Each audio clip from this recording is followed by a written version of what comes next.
Tietämättömyys on väkevä työkalu tiedon hankinnalle, mutta ainoastaan, jos tiedät olevasi tietämätön. Että sä tiedät, että sä et tiedä. Ja sitäkin, mitä sä luulet tietäväsi, niin sä saat viisaasti epäillä.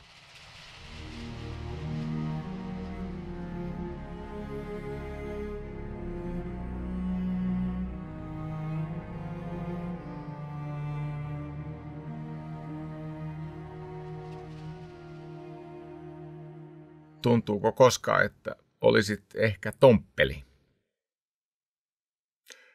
Jos ei juuri tunnu tomppelilta, niin sulla on syytä huoleen. Nimittäin sellaiset ihmiset, jotka ovat onnistuneet rakentamaan tämmöisen defenssin, tämmöisen suojamekanismin, jossa he eivät enää tunnista tomppeliuttaan, niin ne vasta pulassa on. Meillä on monenlaisia ongelmia. Ne on hirveän varmoja asioista, mistä ne ei tiedä mitään. Ja sitten ennen kaikkea he eivät enää tunnista itseään vähän fiksumman ihmisen tai jonkun ilmiön logiikkaa. Heidän on mahdoton seurata jotain sellaista, joka tekisi heidät vähemmän tomppeleiksi. Kyllä me ollaan kaikki tomppeleita, eriasteisesti, ja tehdään typeryyksiä. Olemme irrationaalisia. Ja me olemme kaiken lisäksi siis ennustettavasti irrationaalisia. Joo, tänään puhun muun muassa Dan Arieldin työstä. Ja nyt kun mä oon huomannut, että elämme herkkiä aikoja, niin jotkut siellä saattaa nyt jo alkaa kokea, että se haukkuu mua tyhmäksi. En hauku. Tyhmäksi ei saa enää kutsua ketään, koska tyhmä on yleisnimitys pahasta. Niin kuin ennen oli lapset, kun lapset oli tyytymättömiä johonkin tyyppiin tai sen tekoihin tai mielipiteisiin, niin aina sanova, että sä oot tyhmä. Ei ollut niin hirveästi sanoja sille tyytymättömyydelleen. Mutta nyt se on tullut myös aikuisiin. Et esimerkiksi tuolla X-nimisessä saoskaivossa niin mä aika usein huomannut, että jos joku on erimielinen, lievästikin erimielinen kanssani, niin sieltä saattaa tulla tämmöinen, että olen joskus pitänyt sinua fiksuna, mutta nyt tajuankin, että olet tyhmä. No niin olenkin, mutta en niin tyhmä, ettenkö saisi tässä puhua sulle. Okei. Otetaan kehystarina. Tämä liittyy monille semmoiseen aiheeseen, että jaksatte kuunnella, koska saatte kerättyä vähän kiukkua. Kiukuvoimalla kiinnostuu. Joo, se on jännä juttu, että ei ole montaa semmoista tavallaan tunnemagneettia, jotka on yhtä väkeviä kuin esimerkiksi kiima, himo, rakkaus. Mutta yksi, mikä menee heittämällä yli, on tietenkin viha. Eli jos meidän raivoviettejämme vähänkin kutkuttelee, niin sepä vasta kiinnostavaa onkin. Siihen nämä somealustatkin perustuu. Menemme vuoteen 1976, sama vuosi, jolloin Montrealissa järjestettiin olympiakisat ja siellä kuuluisasti Lasse Viren uusi tuplansa. Mutta silloin vuonna 1976 Yhdysvalloissa Jenkkien CEO, nämä toimitusjohtajat, heidän ansionsa, siis palkkionsa, olivat 36 kertaa isommat kuin tavan duunarilla. Eli se ihan normaali työntekijä keskimäärin sai 1/36 siitä, mitä sen firman toimitusjohtaja keskimäärin sai. No niin, sitten siitä edettiin, kehitys kehittyi ja tultiin vuoteen 1993. Ja nyt se keskimääräisen jenkkitoimarin ansiotaso oli pamahtanut kertoimella 131 kertaa suuremmaksi kuin keskimääräisen työntekijän palkka. Siinä oli tapahtunut tämmöinen repeämä 36-131. Ja niihin aikoihin vuonna 1993 Yhdysvaltain FIVA, siis Yhdysvaltain viranomaiset, jotka valvoo näitä julkisesti listattuja firmoja, niin pakotti nämä firmat avaamaan johtajiensa palkkiojärjestelmät sisältöineen, eli piti paljastaa johtajien palkat.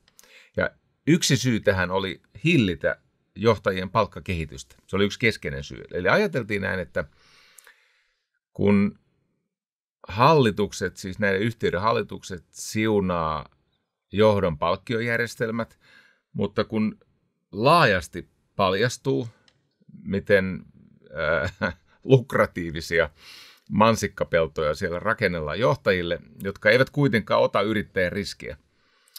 Johtajat on siis sillä tavalla etuoikeutettua rälssiä, että eivät he mitään yrittäjiä ole. Yrittäjät on erikseen.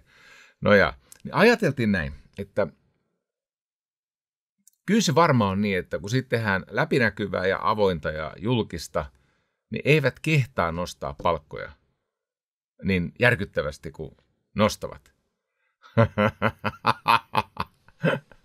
Ai. Miten kävi? Arvaat jo.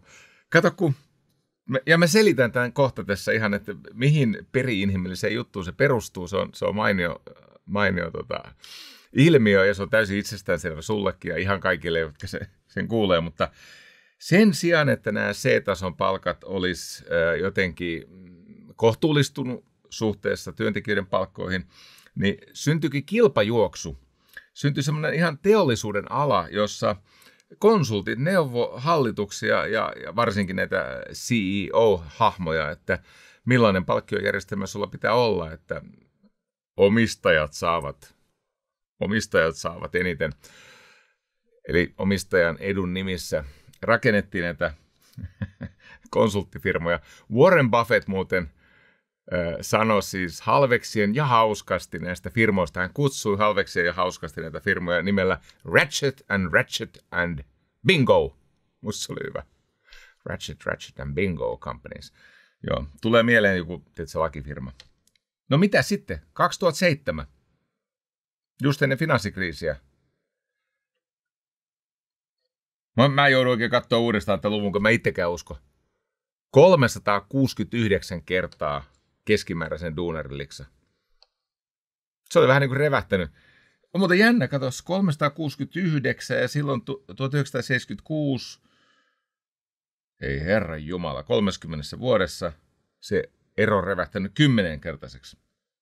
Nyt minulla ei ole aivan tuoreita lukuja, varmaan ehkä jostakin löytyisi, kyllä mä niitä etsiskelin, mutta tuorein on siis toissa vuodelta. Vuoden 2021 Economic Policy Institute-raportti kertoo, että se ero, se ei ole muuten nyt, koska tässä välissä on ollut finanssikriisi silloin 2008-2009 ja sitten on ollut tämä nykyinen häiriö markkinoilla, niin se on noin 400-kertainen eli 399-kertainen. Eli vuodesta 1978 tämän Economic Policy Instituutin mukaan se kompensaation kasvu on ollut 1460%. Eikö hyvä? On. Komeata on ollut suoriutuminen. Nyt tulee se pointti. En mä nyt sitä paheksu, että joku rahaa saa. Mä itsekin saanut rahaa. En noin paljon, mutta olen kuitenkin saanut. Ja sitten mua fiksummat ja onnekkaammat ja ennen kaikkea ahkerammat ja pätevämmät ovat saaneet enemmän ja hyvä heille. Se kysymys kuuluu, että täytyykö semmoiselle ihmiselle, joka ei ota kuitenkaan henkilökohtaista riskiä, maksaa noin niin kuin reheviä palkkioita. Eli että kun on aina sanottu, että tällä saadaan sitoutuneita. Oletteko te katsonut, miten sitoutuneita ne on? Joo. Mutta se sama tauti on mennyt poliitikkoihin myös, että se on niinku, joo. On olemassa vielä sitoutuneita ihmisiä, mutta ei ne nää, ei rälssi ole sitoutunut. Se on siis puhe, että se sitouttaa heitä, että näillä palkkiojärjestelmillä sitoutetaan, niin se on erikoinen ajatus.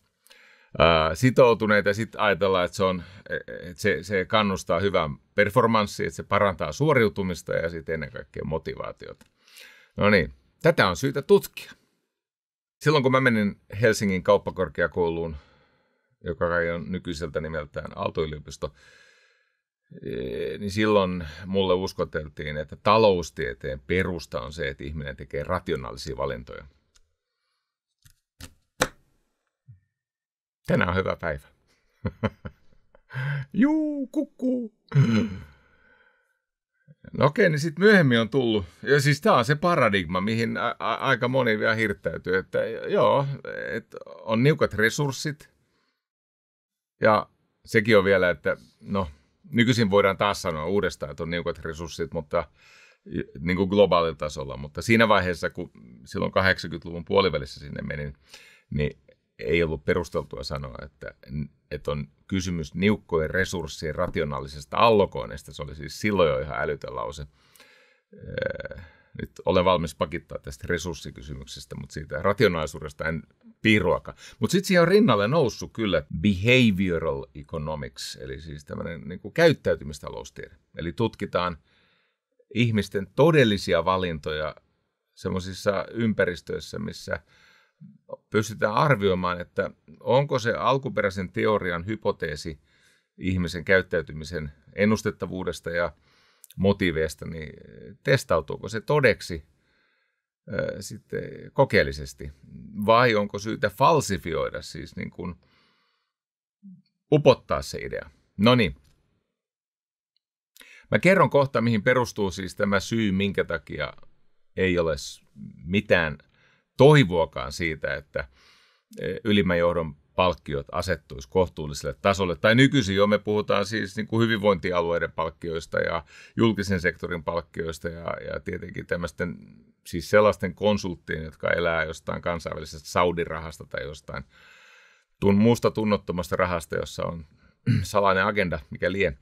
Niin ei siellä se kohtuullisuus tule voittamaan, mutta mä kerron sen syyn. Mutta sitä ennen mä haluan vähän kertoa tästä Dan Arieldin. Hänellä on siis, mä oon lukenut häneltä 2 kirjaa, niitä kirjoja useampia, mutta on tämä Predictably Irrational, eli ennustettavasti irrationaalinen, ja sitten on tämmöinen The Upside of Irrationality, eli niin kuin tavallaan epärationaalisuuden edut. Ja hän siinä kirjassaan The Upside of Irrationality, hän pohtii sitä, että kannattaako näille johtajille maksaa niin paljon palkkaa. Ja hän lähtee ensin noin vähän runsas vuosisata sitten. Semmoiset kaverit kuin Robert Yerkes. Sanon tämän aina näin, mä tiedän se ärsyttää joitakin, mutta jotkut joskus tykkää lähteistä ja sitten silloin tällöin aika useinkin paljastuu, että mä olen jotain lähdettä.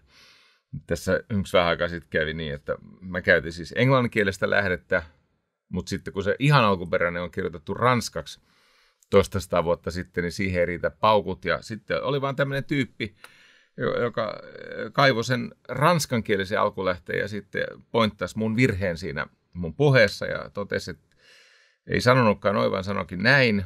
No kiitos tästä. Tällaista on olla sivistymätön moukka. Mutta onneksi on sivistyneitä ystäviä, jotka auttaa takaisin valaistulle tielle, ne ei tarvitse rämpiä siellä pimeässä metsässä. Niin anyway, niin saatan sanoa Yrkes. se siinä toivossa, että joku kaivaa esiin. Tämä on vanha juttu. Ja sitten on John Dodson. Dodson, jos et sä osaa sitä niin itsellesi litteroida, niin no, ei se niin kauheata ole. Ne tutki rottia. Ja tutki rottien oppimista ja motivoitumista. Ja ensin annettiin rotille semmoisia hyvin suoraviivaisia tehtäviä. Ja se tapa motivoida oli tietenkin häijy. Eli siis se, mistä se motivaatio tuli, niin se rotta vältti rangaistusta. Eli siellä oli sähköshokkeja. Ja sitten vaikeutettiin tehtävää. Ja ne huomasivat, että rottahan oppii nopeasti, että vaikka siinä niin kun se mihin väriin tai symboleihin se rotta joutuu ehdollistumaan ja sitten tulee niitä sähköiskuja, niin vaikka niitä sotkettiin niitä juttuja ja se oli sillä tavalla niin kuin kaoottista, niin se rotta on kyllä aika fiksu. Mutta ajateltiin, että mitä suurempaa sähköiskua antaa, sitä energisemmin tai motivoidummin ja nopeammin rotta oppii välttämään sitä. Mutta näin ei tietenkään ollut. Siis se käyrä, mitä tahtia rotta mukautti käytöstään, sitä pantiin labyrintteihin ihan erilaisiin koeolosuhteisiin, missä se rotta sai näyttää sitä oppimiskykyä ja motivaatiotaan. Niin se käyrä ei tietenkään ole lineaarinen, eikä se ollut edes semmoinen laskevien rajahyötyjen käyrä, vaan se olikin tämä klassinen ylösalaisin käännetty U-käyrä. Eli aluksi, kun kannuste, eli insentiivi, oli välttää sitä rangaistusta,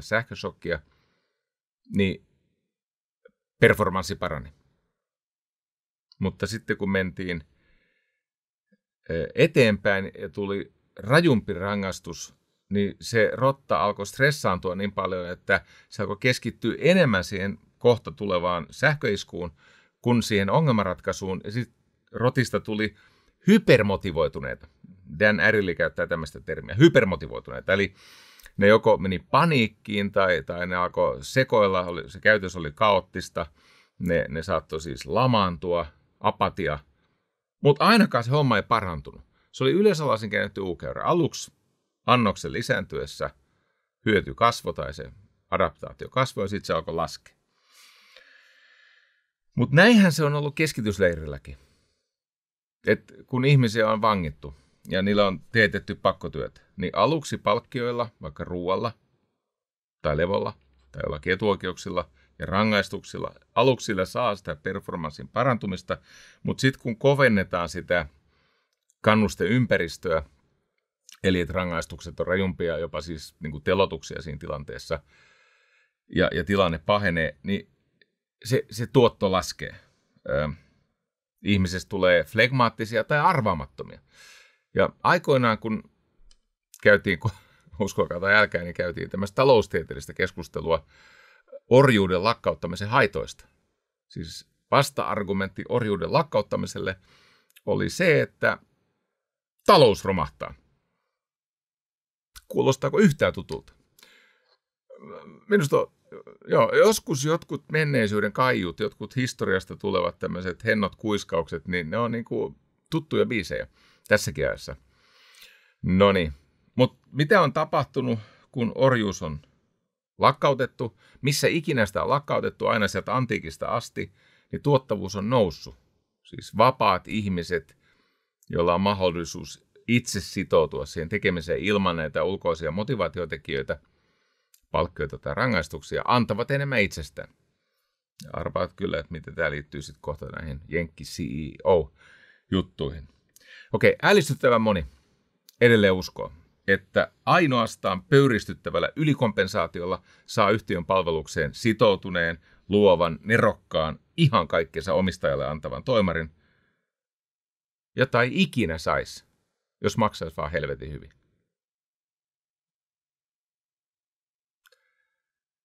No me tiedämme, että on perheyrityksiä ja on kaikenlaisia yrityksiä, joissa se palkkataso, ja nyt ei tarvitse edes mennä sinne jenkkiin, sinne ihan niin kuin, heille siis raha on uskonto, se on teokratia, jonka tärkein sakramentti on raha. Mutta kyllä se näkyy myös täällä. Että onhan täällä ihmisiä, että siis kyllähän ne johtajat kuitenkin saa hyvää palkkaa. Se on reilu korvaus. Ja muuhun väestöön nähden voivat hyvin. Ne on niin kuin taloudellisesti. Ja ovat sitoutuneita ja tekevät pitkää päivää ja ovat luovia ja niin poispäin. No sitten ajatellaan näin, että niin, mutta nämä pörssin nämä supertähdet, niin ne on semmoista, niin kuin, ne on spesiaaliväkeä. Ai niin, muuten yksi hauska teoria, mihin mä törmäsin, että millä perustellaan tätä, että miksi huippujohtajille pitää maksaa siis pornograafisia palkkioita. Oli se, että no ei se sen ihmisen enää, kun se nyt lienee selvää, että ihminen, joka pääsee noin korkealle, niin hän haluaa voittaa, riippumatta siitä, miten painava se kultamitali siinä palkintokorokkeella sitten on.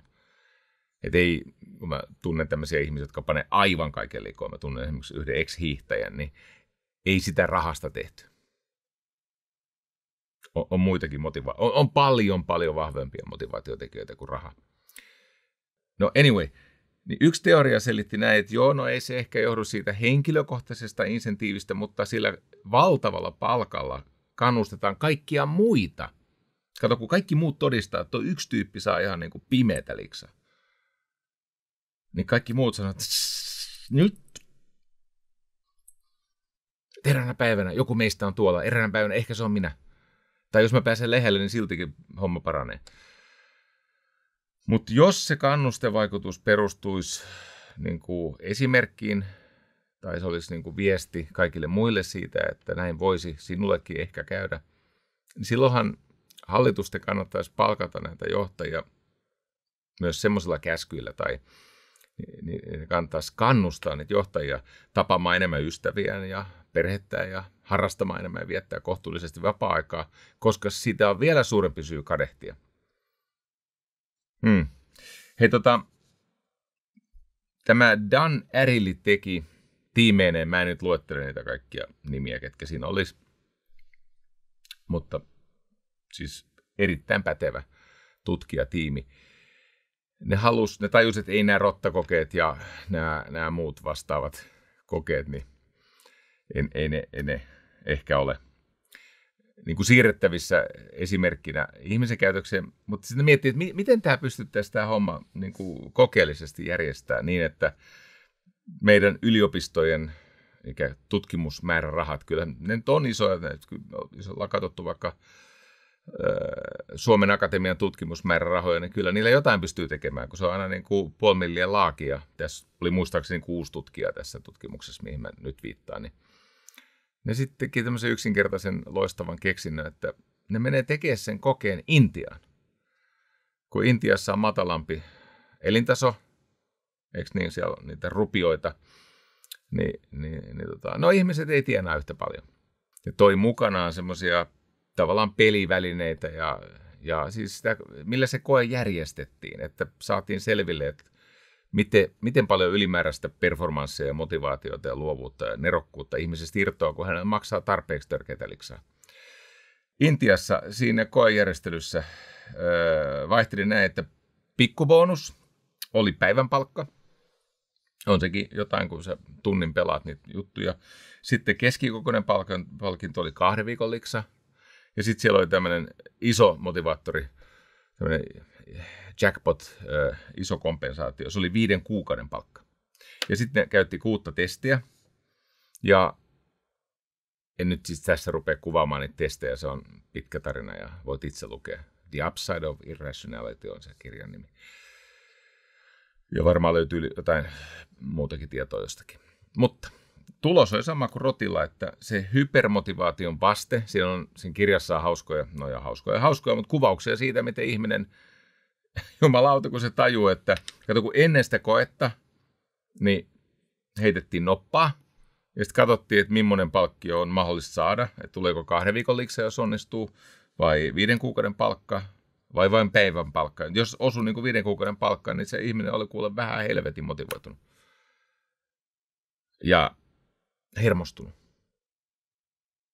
Ja puhuu itselleen sillä tavalla vähän neuroottisesti. Ja nyt on vielä 9 yritystä jäljellä ja pakko onnistua. Ja ihan vituiksi meni. Siis silloin, kun siellä oli se iso palkkio. Ja kun sä oot niin, mutta eihän tämä ole siirrettävissä näiden toimareiden käytökseen. No kyllä, siellä silloin tällöin näkyy erilaisia kummallisuuksia, että jos ei ne nyt ihan niin kuin Enron tason juttuja ole, tai mitä näitä onkin ollut, niin kyllä se valtava ahneus ja semmoinen ajatus omasta erityisyydestä helposti ihmisen käytöstä vääristää. On niitä täälläkin nähty. Kun tulee tämmöinen ajatus, että kaikki tämä on mun. Eikä tässä mitään governancea tarvita. Ne testasivat sitä monella eri tavalla. Sitten ne testasivat myös MBA-opiskelijoilla. Ja kyllä se niin kuin useiden eri koejärjestelyiden ja useiden eri julkaistujen tutkimusten perusteella on näin, että ei ne ole perusteltuja ne ylisuuret palkkiot. Mutta ei ne ole myöskään esimerkiksi jalkapallossa perusteltuja. Eikä se johtuu kohta kerrottavasta syystä. Tätä Dan Arielyä on kutsuttu paljon puhumaan tämmöisille jouluillallisille tai siis semmoisiin tilaisuuksiin, missä todella fiksut ihmiset haluaa laadukkaita ajattelun aminohappoja ja hyvin usein kutsujat on just näitä investointipankkireja ja tämmöisiä. Siis semmoisia tahoja, joita tämä hänen tutkimuksensa koskee. Ja no sitten hän kyselee niiltä ennen kuin hän sen tutkimuksen esittelee, että onko teillä niin kuin vuosikellon mukaan, niin onko semmoisia jaksoja, milloin on kiihkeämpää ja intensiivisempää, onko semmoisia, joissa on enemmän downtimea. Niin aika usein tulee tämmöinen vastaus, että marras-joulukuussa täällä tehdään vähänlaisesti töitä. Vuoden lopussa vähänlaisesti töitä. Tai ainakaan se työntekeminen ei niinkään tähtää sen seuraavan vuoden performanssin parantamiseen, vaan ehkä niin kuin juostaan kasaan jotain tavoitteita tai ei ole välttämättä semmoisia kehityshankkeita ja niin poispäin. No sitten Dan Ariely kysyi, että no miksi marras-joulukuussa tehdään selvästi vähemmän töitä kuin muina kuukausina vuodessa. Sitten ne sanoi, no ihmisillä on monta kertaa mielessä, että millaisen purjeveneen ostaisi bonuksillaan ja ne vertailee jotain Aspenin kämppiä, jotka on myynnissä. No sitten hän esittelee tämän tutkimuksen. Eli että nämä niin kuin valtavasti reveneet riskitöntä työtä tekevien johtajien palkkioita ei ole perusteltuja, niin sanoo, että ei ole tullut koskaan, ei seisovia suosio-osoituksia, ei mitään standing ovationia. Ne on ihan helvetin älykkäitä ihmisiä. Ja monella tavalla siis sivistyneitä ja viisaita. Mutta se yksi ajatus, että he saisivat niin kuin liian suurta palkkaa, se on heille siis mahdoton ymmärtää. Tulee mieleen tämä Upton Sinclair, työläiskirjailija ja muutenkin siis nerokas journalisti Upton Sinclair. Upton Sinclair sanoi, että on vaikea saada ihminen ymmärtämään jotain, kun hänen palkkansa riippuu siitä, että hän ei ymmärrä sitä. Oletko katsonut erilaisten tahojen keskustelua? On vaikea saada ihminen ymmärtämään jotain tilanteessa, jossa hänen palkkansa, hänen asemansa, hänen elintasonsa riippuu siitä, perustuu siihen, että hän nimenomaan ei ymmärrä sitä asiaa. Varmaan keksit ilman mun esimerkkejä, niin kuin, että mihin kaikkea tätä voi soveltaa. Upton Sinclair. No sitten tuli tämmöinen väite, että niin, mutta nämä huippujohtajat, ne on semmoista spesiaaliväkeä, että ne pystyy performoimaan paineen alla. Että ei ne intialaiset pysty, eikä rotat pysty, mutta pakko lisätä vielä yksi. Tiesitkö, että jopa siis torakat jäätyy, jos niillä on yleisö? Vuonna 1969 semmoinen Robert Sajonk, silläkin oli kavereita, joita en tässä muista, mutta siis tutki torakoita. Jos sä hankit torakoille yleisön ja tehtävä on hyvin yksinkertainen, niin torakka hyötyy siitä.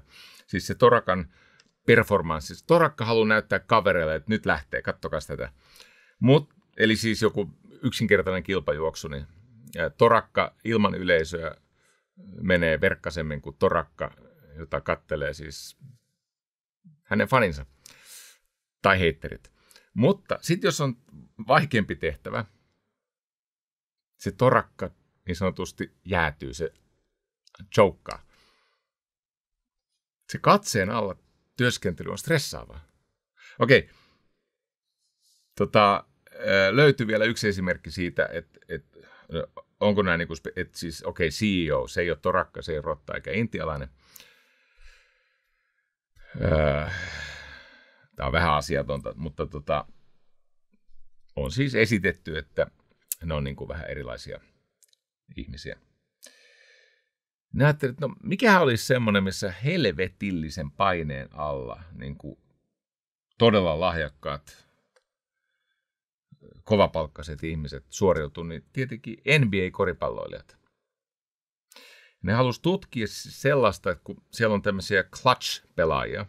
Clutch tarkoittaa siis tällaista sankaripelaajaa, ratkaisupelaajaa, siis viime hetken, jolla on hot hand. Silloin kun niin pisteero on alle 3 pistettä tai se on vain 3 pistettä, se ei ole siis isompi. Ja sitten on muutamia 10 sekuntia aikaa ja se pystyt ratkaisemaan sen pelin. Tai ne katsoo, että mitä viimeisen 5 minuutin aikana tapahtuu. Että jos ei se peli ole tavallaan niin kuin ratkennut ennen viimeistä 5 minuuttia, jos ollaan siis iskuetäisyydellä, tai se on tosi tasainen, ja sitten on semmoisia pelaajia, jotka yleensä kääntää sen pelin sille omalle joukkueelle. Ja ne palkkas Duke Universitystä tähän tutkimukseen semmoisen kaverin kuin Mike Krzyzewski. Häntä kutsutaan Coach K. Ja se johtuu siitä, että tässä Mike Krzyzewskin sukunimessä on 10 kirjainta, 7 konsonantteja.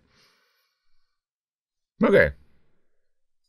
Mä arvaan, että voisi olla vaikka Puolasta. Siinä on Zeta sen verran anteliasti siinä sukunimessä. Viime hetken sankarit, ratkaisupelaajat. No ensinnäkin huomattiin, että ei ne ollut. Siis ensinnäkin nämä non-clutch playerit, siis nämä, jotka ei ole näitä viime hetken sankareita, näitä hot handeja, jotka kääntää sen peli.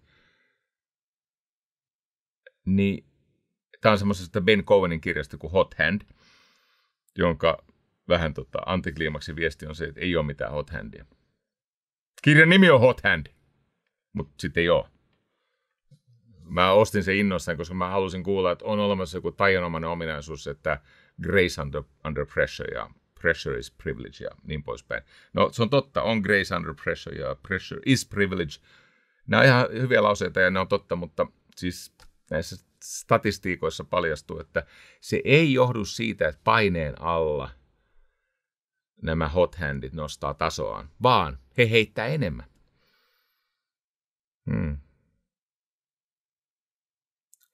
Haluaisin, että se olisi toisin, koska se sopisi paremmin mun maailmankuvaan ja erilaisiin muihin tarinoihin, mutta joo. No mikä on pointti? Pointti on se, että ei hyvää ihmistä tarvitse lahjoa tekemään omaa työtä.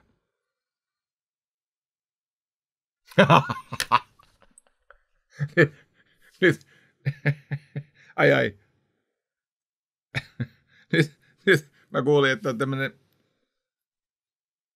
Joo, pitää olla varovainen, kun siinä on kysymys vanhasta luokkakaverista.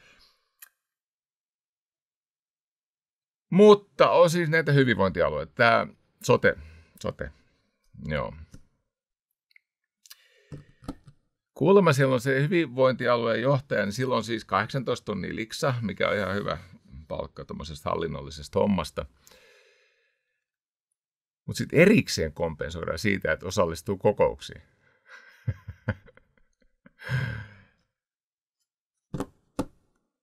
Oletko koskaan miettinyt, että miksi? Miksi me suostutaan tämmöiseen? Ei vittu mitään erillisiä kokouspalkkioita. Jos sulla on noin hyvä liksa, niin kato, tälläkin hetkellä kuule, kello yli 4. No mä en saa tästä yhtään mitään, ei saa Jaakko Salminen, no hän saa siis palkkaa, se on liian pieni, mutta totean vaan, että se tunnoton raha, se tekee paitsi vähän niin kuin, se synnyttää semmoisia typeriä ratkaisuja, niin kyllä sillä on vaikutusta siis se rälssin moraali. No. Tulee kulma jostain siis helvetin virkamiestyöehtosopimuksesta. Sä voisit vaan sanoa, että hei, itse asiassa ihan tarkkaan ottaen, niin muhun pitäisi soveltaa johtajasopimusta, koska semmoinen hänellä kuitenkin on. Tai niillä kaikilla. Joo. Ai niin, joku kysyy, että mihin se sitten, sä lupasit kertoa, mihin se peri-inhimillinen ilmiö perustuu, tämä, miksi se on revennyt näin. No kato, siinä Predictably Irrational-kirjassa Dan Ariely kertoo tarinan työntekijästä, joka siis avaa tämän kaikille.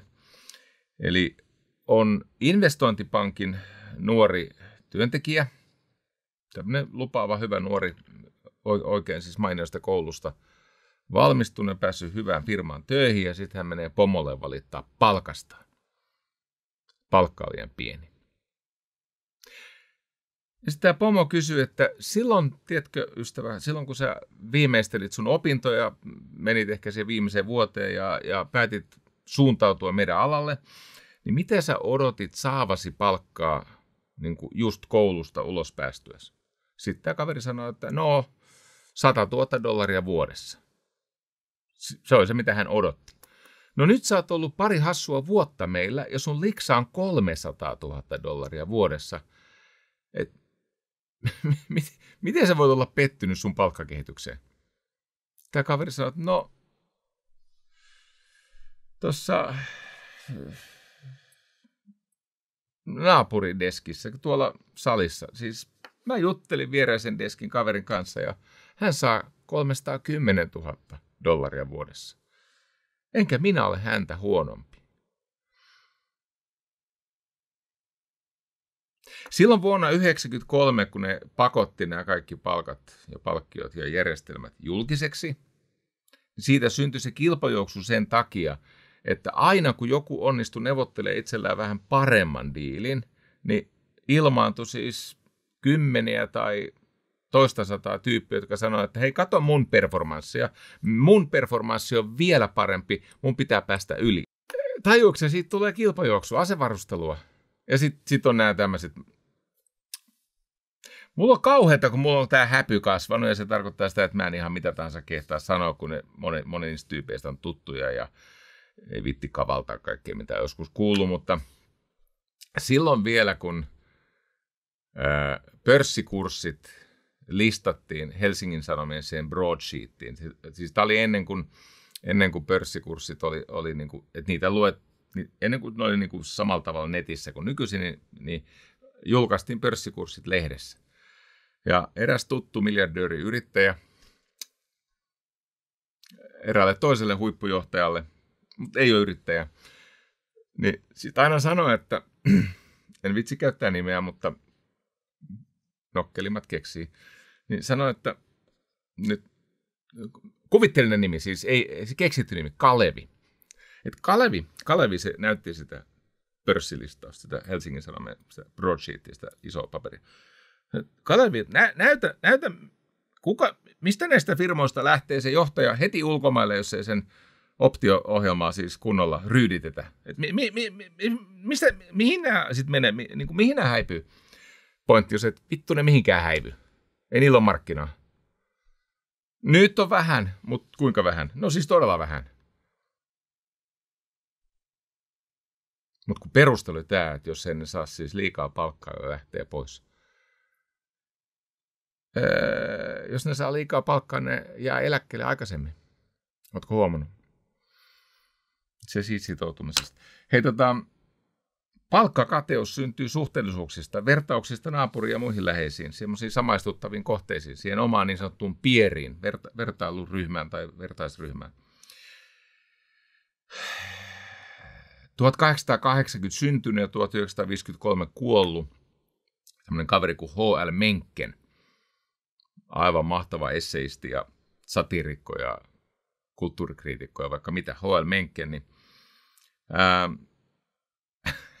hän kertoo, että milloin miten määräytyy miehen tyytyväisyys palkkaansa. Ja no, te osaatte ymmärtää varmaan, että tämä on siis ollut viime vuosisadan niin kuin alkuvuosikymmenenä, mutta se lause kuuluu näin, että miehen tyytyväisyys palkkaansa riippuu siitä, ansaitseeko hän enemmän kuin vaimonsa sisaren aviomies. Tämä on siis ajalta, jolloin miehet tienasivat enemmän kuin vaimot ja sitten avioliitot pysyvät kasassa. Ja toden totta, miehen tyytyväisyys palkkaansa riippuu siitä, ansaitseeko hän enemmän kuin vaimonsa sisaren aviomies. Kato, kun ne tapaa pakosta jouluna. Tai siis itse asiassa Dan Arillilla oli semmoinen hauska teoria siitä, että miksi täällä Menckenillä oli tämmöinen kanta. Hän sanoi, että todennäköisesti Menckenin oma vaimo piti tätä esseistiraasua vähän liian tietoisena siitä, miten hänen sisarensa mies tienaa. Ja sitten Arili antaa myöskin jalomielisesti neuvon kaikille niille, jotka eivät ole vielä pariutuneet, perustaneet siis semmoista pysyvää perhettä. Et kun vasta etsii sitä hautaan asti rinnallasi kulkevaa sielunkumppania, niin varmista, että tämän mahdollisen puolison sisarus on performanssihaasteinen ihminen, ettei koskaan tienaa enempää kuin sinä, niin sit sulla on tyytyväisyyttä oman palkkaasi. Onko se ihan näin? No ei, mutta hauskaa silti. Onko? Ei ole. Fuck you. No niin.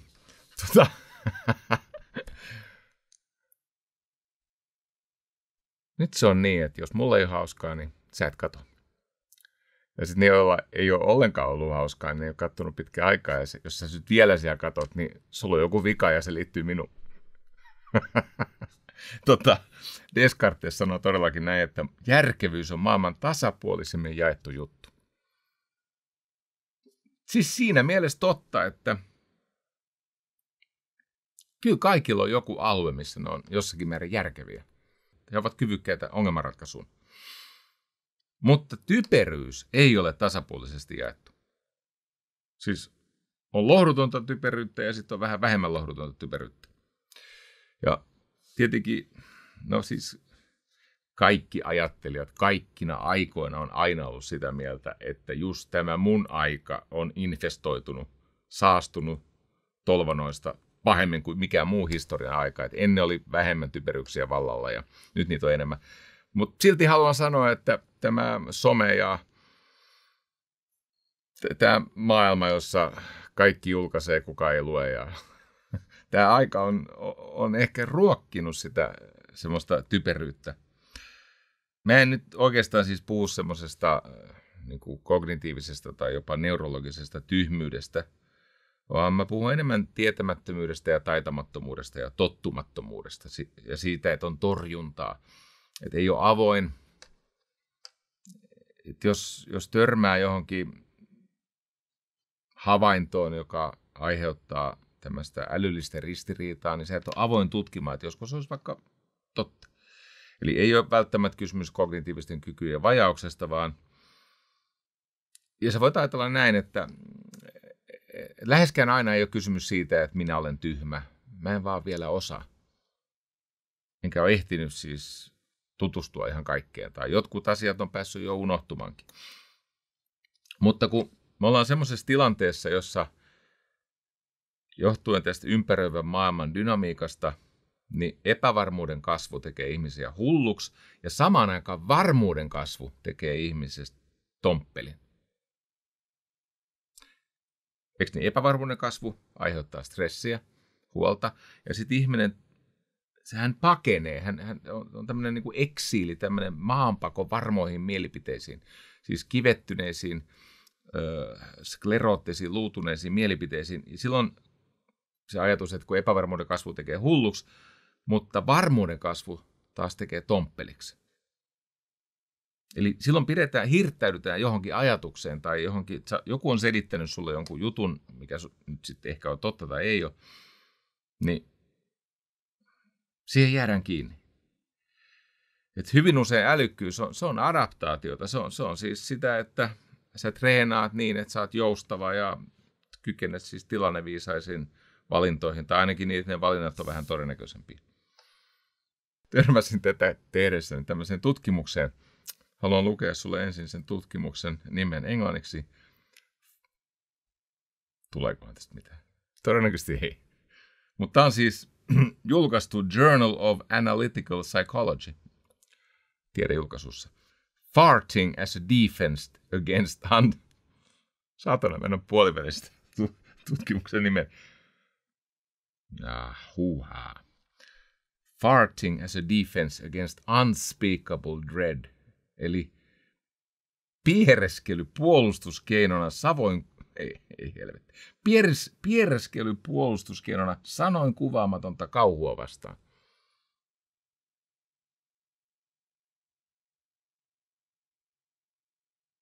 Ei mitään. Itse koen harvoin sanoin kuvaamatonta kauhua, mutta lupaan sulle, että kokeile vaikka sellaista, että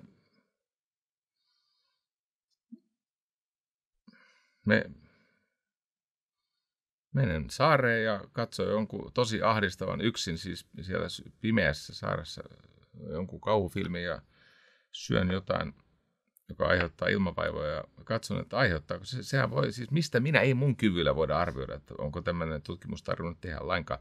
Mä oon nyt huomannut, että jos esimerkiksi ihmettelee jotain tutkimusta, niin kuin vaikka farting as a defense against unspeakable dread, piereskely puolustuskeinona sanoin kuvaamatonta kauhua vastaan. Jos niin kuin ihmettelee sen tutkimuksen niin kuin vaikka oikeutusta tai premissiä, niin aikamoista satikutia tulee sieltä suht vihaisilta ylioppilaisilta. No, mä oon ajatellut, kun mä nyt on kuitenkin siis ihminen muiden joukossa, niin kai mulla on oikeus pohtia ääneen. No niin. Viha antaa tunnetta hallinnasta ja se vie kyllä järjen mennessään, mutta ei se haittaa. Se antaa tunnetta hallinnasta. Siinä on sen Apu. Mä muuten juttelin 2 viikkoa yhden semmoisen aivan, no se on siitä 3 viikkoa, mutta semmoisen aivan erityisen niin kuin, typeryksen kanssa.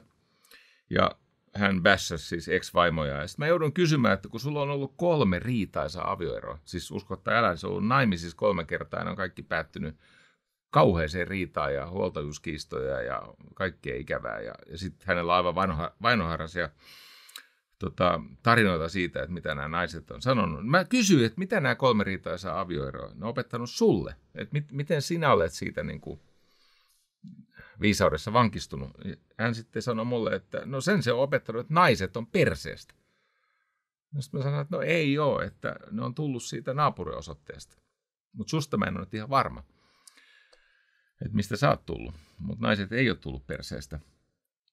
Ja sitten sattumalta tällä kundilla, tämä kuulostaa siis keksityltä tarinalta, kun on 2 kertaa luku 3, mutta hänellä on myös 3 konkurssia. Ja mä kysyin, että no mitä se on opettanut? Hän sanoi, että viranomaiset on rikollisia. Joo. Mä ajattelin, että nyt ollaan niin kuin tuosta riikki päällä. Täältä voi tulla siis paljon viisautta. Mä kysyin, entäs työkaverit? Niin ne on laiskoja, kusettavia idiootteja ja varkaita.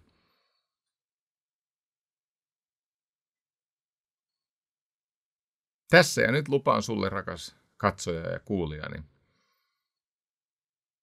käyn ostamassa käsipeilin. Mulla on tämän kaverin yhteystiedot, niin mä annan hänelle siis tällaisen terapeuttisen siis itsereflektiolahjan. Joo. Hei, aletaan vetää kasaan. Me puhuttiin siitä, miten älykkyys on adaptaatiota. Mä haluan vielä yhden tämmöisen adaptaatiotarinan kertoa. Haluaisin kertoa paljon muuta. Ai, tästä mennään tulla liian pitkä. Kollektiivinen typeryys. Täällä lukee tämmönen. Ootko joskus kuullut, että brainstormaus olisi niinku ihan saatana fantastinen juttu? Brainstormaus, tiedätkö? Aivomyrsky. Et tiimissä ollaan luovia. Siis ollaan niinku ryhmällä luovia. Ja niin kauan kuin mä muistan, niin mä oon tuntenut kasvavaa häpeää ja syyllisyyttä siitä, että mä en ole niinku uskonut brainstormaukseen en yhtään. No kun mä oon ollut niissä sessioissa ja sitten tietenkin, jos ne on oikein huonosti fasilitoituja, eli mun vetämiä, niin siellä on aika paljon niitä mykkejä ja nukkia. Nyökyttää näin. Mutta törmäsin semmoisenkin tutkimukseen, kun sanottiin, että ei ne brainstormauksen hyveet niin mahtavia, että voidaan tehdä tämmöinen koe, että otetaan se ryhmä, olkoon siinä nyt sitten vaikkapa 7 ihmistä, tai 5 ihmistä, sillä ei ole väliä tässä esimerkissä, mutta 30 minuuttia brainstormataan ja katsotaan, mitä saatiin niin kuin aikaiseksi. Ja sitten tehdään se sama asia sillä tavalla, että ei yhdessä brainstormatakaan, ei yhdessä jutellakaan, jolloin siellä on muutama aktiivinen ja muut loisia siinä keskustelussa, vaan tehdäänkin niin, että nämä 7 tyyppiä tai mikä se onkaan se osajoittaja lukumäärä, ne menee 30 minuutiksi niin, että ne tekee yksin keskittyneesti työtä ja ne kehittää niitä ideoita. Sitten tullaan takaisin yhteen ja katsotaan, että onko eroa määrässä ja laadussa. Joo. Niin.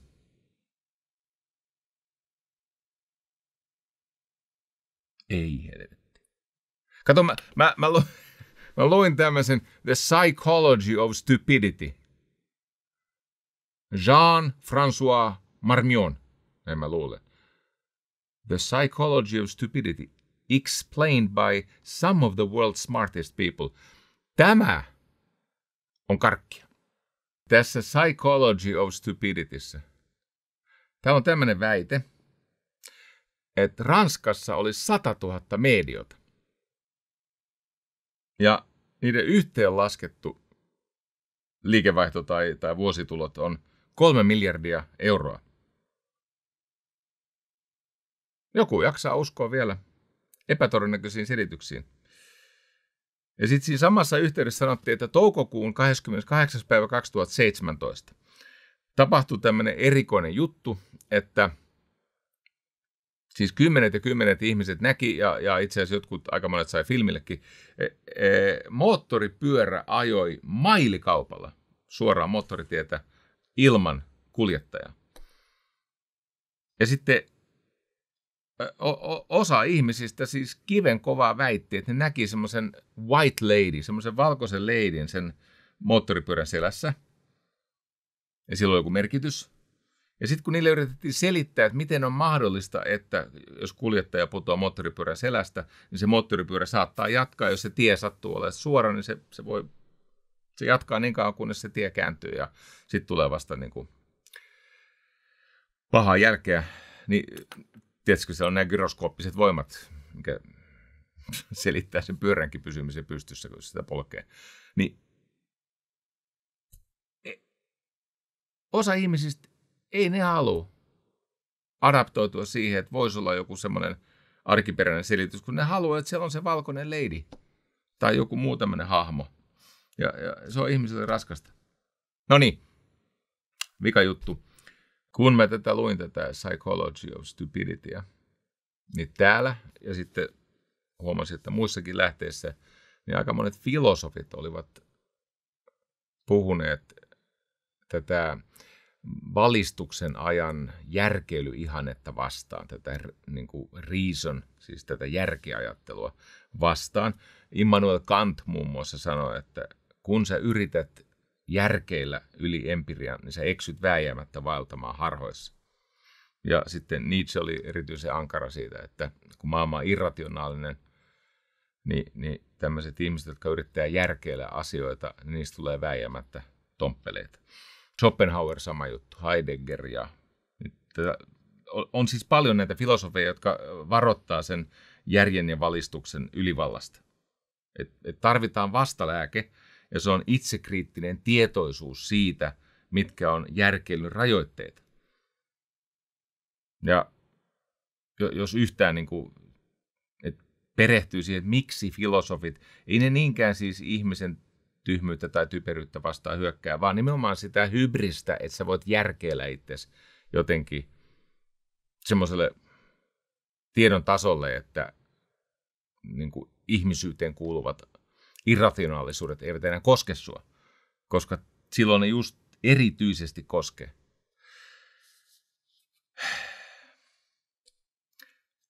Päätän tämmöisen ajatuksen, jonka mä kirjoitin, että siis kaiken lukemisen perusteella, että tietämättömyys.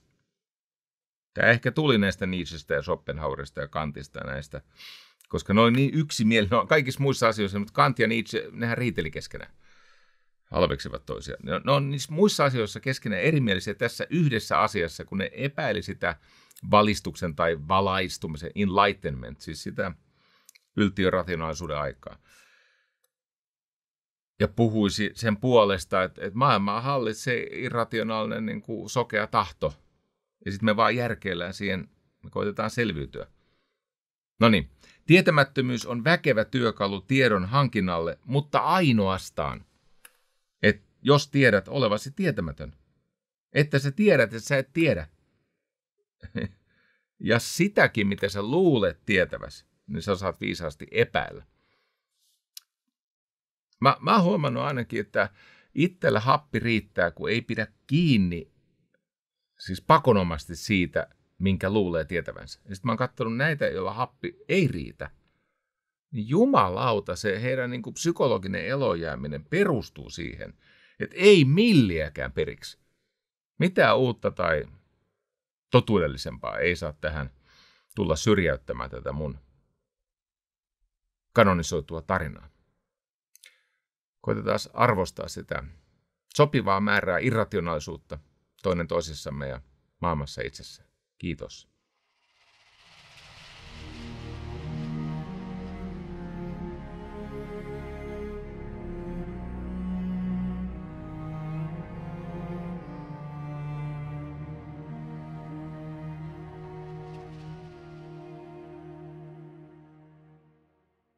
Mä oon tehnyt paljon elämässäni tämmöistä julkisen palvelun sisältöä ja on saanut paljon kiitosta siitä sisällöstä. Mutta eivät ne ole varsinainen työni. Se meidän varsinainen työ Trainers Housessa on tietenkin auttaa yrittäjiä ja johtajia ja työyhteisöjä eteenpäin. Tiedän, että siellä on ihmisiä, jotka ovat vaativissa ammateissa, tulosvastuullisissa ammateissa, johtajia, yrittäjiä. Teitä varten mä järjestän tämmöisiä maksuttomia tienhaaratilaisuuksia, siis live-tilaisuuksia, jossa ihmiset tulee meidän toimistolle ja sitten katsotaan silmästä silmään ja vietetään hedelmällinen hetki. Nyt jos sua kiinnostaisi tulla tämmöiseen tienhaaratilaisuuteen, sitten pitää mennä Jari Sarasvuo yhteenkirjoitettuna.fi kautta tienhaara.